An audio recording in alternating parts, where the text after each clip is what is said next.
Alrighty, so first thing, make sure their face is clean. So give it a wash with some water or a makeup wipe or something beforehand.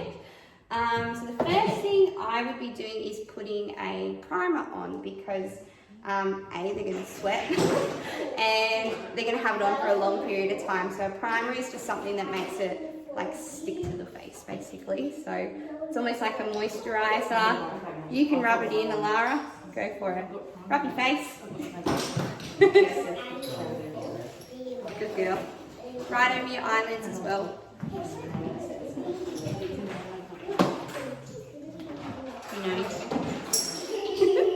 Gorgeous.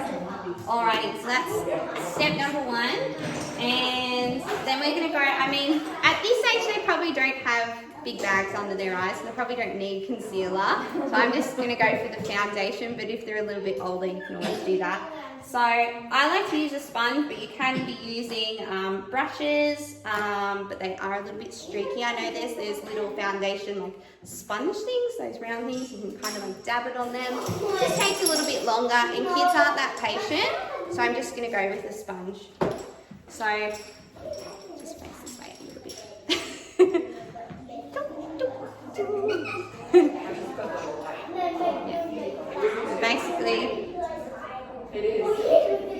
we're looking for a colour that matches their skin tone now. So I know we tend to just use our own personal makeup on the kids, but some of you might have darker or lighter skin than your child, so you do really want to invest in the foundation.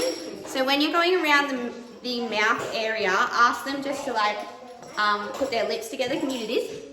Yep. And then you go straight over the top, just like that. Don't forget to ask them to look up a little bit, and you want to go under their chin and kind of down into the neck area. All right. All right, done.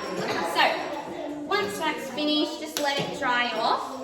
I would recommend a powder just to help it set, because like I said, they're going to get all sweaty and gross on the day. So, I mean, Alara's not doing anything else today, but for the video's purpose, pop some powder on her.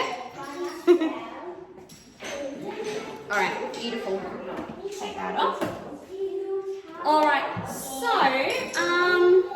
I like to do the eyeshadow next. I'm not really fussed what order you guys do it in, but this is what I do. So, are you okay? Oh. Look at me. Do you want to work? Okay. Does that feel better? Okay, I think I got it.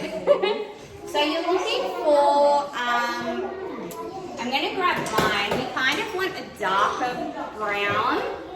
It will look a little bit extreme up close, but when we're under the stage lights or the photo lights, it actually just washes them out and kind of looks a little bit more natural. So I'm going to go, I'm just going to show them here, for like a darker shade. So you guys can see, we're going to come down here a little bit further. So you kind of just want to go from, the eyelid, like halfway down, the bottom half. So you shut your eyes, Alara. Good girl. I'm just going to brush that on.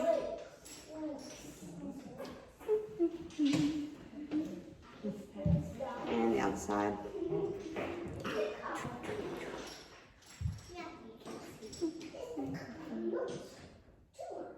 Beautiful. All right. So once that's done, we want to go for like a white, something like really fluorescent like that for the top half of the eyelid. I'm going to use this one again. Your mum's going to kill me. All right. Shut your eyes. And it's just going to go right under their eyebrows. I don't know if much is coming out. There we go. All right. Beautiful. Good girl. All right. And it'll look a little bit crazy up close when you first see them like that. But as I explained, once we get all those really heavy lights on them, it'll be fine. So, for the next thing I'm going to do is the liquid eyeliner. I prefer liquid because it's easier for us to apply onto them and you're not poking at their eye.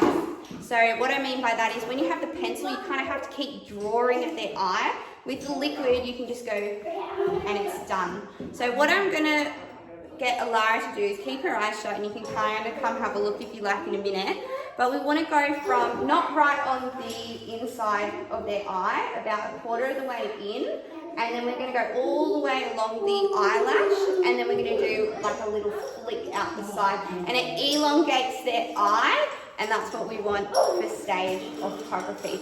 So number one rule with liquid, they have to keep their eyes shut until you tell them to open them, because you're going to need to blow on it to let it dry a little bit.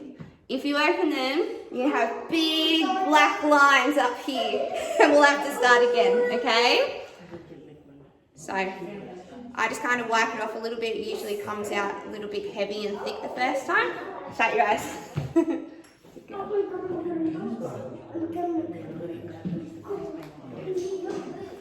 Go.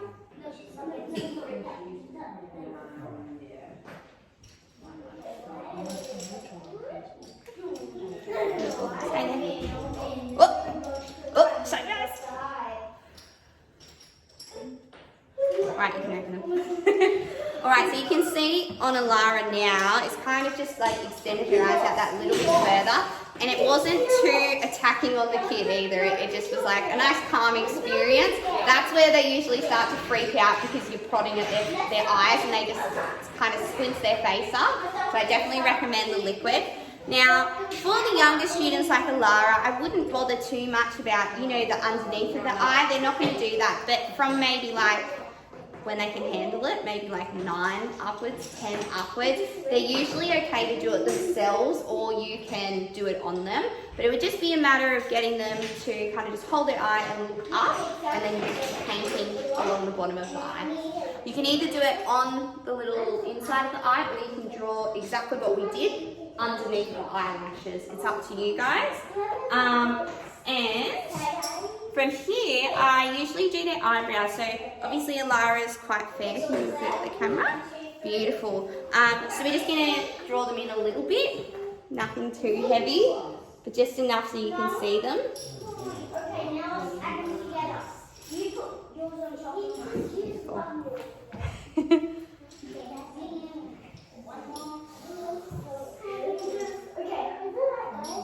Gorgeous. Alright, so I just followed her eyebrows. I'm really dark, so I probably wouldn't need it, but she's obviously very fair, so you definitely want to do it on Alara. Now from here, we're just going to move on to the blush. So I prefer the kids to have like a pink colour rather than a brown or like a bronzer. It just makes like the apples of the cheek look a bit like brighter and happier. Okay, so for the kids, I tend to get them to do like the fish face, like so that you can find the top of their cheekbone. So yep, make fish. Here we go. And you're going to paint all the way up to the hairline. So don't stop like here, just keep going into the hair. Fish. Good girl. Well done. Alright, beautiful. So that's that done. What else do we have? Just the lipstick, I think, for you now. So some of the older kids will be fine to put this on themselves, but the younger ones, you want them to go like and you're going to do the bottom lip for them, and then they're going to join their lips together and rub it in themselves onto the top lip, and then you're just going to draw it in. So wider. That's it, because you want the lips to stretch out, so like as big as possible. Again, just follow their lip line. Bigger. There you go, as big as possible. Alright, now you're going to rub your lips together like this. Keep rubbing. Okay, open. Yep. So it's kind of joined on the bottom there. We could have done a little bit more. And then I'm just going to join in the line. Bigger. Beautiful. And you can rub them together again, just to fill it all in. It does it itself. Now you can use a lip liner. I don't tend to because, I mean, they're going to be eating and drinking water, so we can always touch that up backstage with the teaching staff, but that would be sufficient enough. Now to finish it off, if you have a setting spray, I would definitely be spraying that. If you don't, one of the hacks is hairspray. So again, hairspray is like a firming, sticking hold. That's what it's used for. We use it on ballet ribbons as well to hold it. Same thing, I do it all the time. Just get them to stop breathing, shut their eyes, quickly spray their face, and it'll set. But I definitely recommend maybe a setting spray instead. Once that's all done, just remind them not to like rub their eyes, kind of like scratch at their face, because obviously it's going to go everywhere. Sorry? Oh, mascara. Apologies, I didn't forget that. No, we definitely want mascara. I knew I'd miss something. No, that's all right. So you want them to look down, and kind of you do the top, and then the reverse. They're going to look up and you do the bottom. So which one do we want to do first? The bottom ones. All right, so you're just going to look up at the roof. And the other one. And then we're going to look down. That's it. So you don't need to go in too close like to the eyelash. You just kind of want to hit the ends of it if you can. But I think the most important thing, especially with those younger kids, is to stay calm. If something goes wrong, don't scream at them, or try not to. Easier said than done, but just try not to stress them out because they don't wear makeup all the time. So it kind of feels a bit strange. So if you're just nice and relaxed with them, you know, shut your eyes, do this, do this, do this. Something goes wrong, literally just grab a makeup wipe, or even, you know, the cotton tip bud. Say I got mascara all over the bottom of her cheek. I could literally just go in with that with a little bit of water, fix that up, and then put some foundation over it just to cover it up. But I think the key is to stay calm. So that's the end result. Do you want to look at the camera? Ooh, very nice. All right, you can come have a look at her. And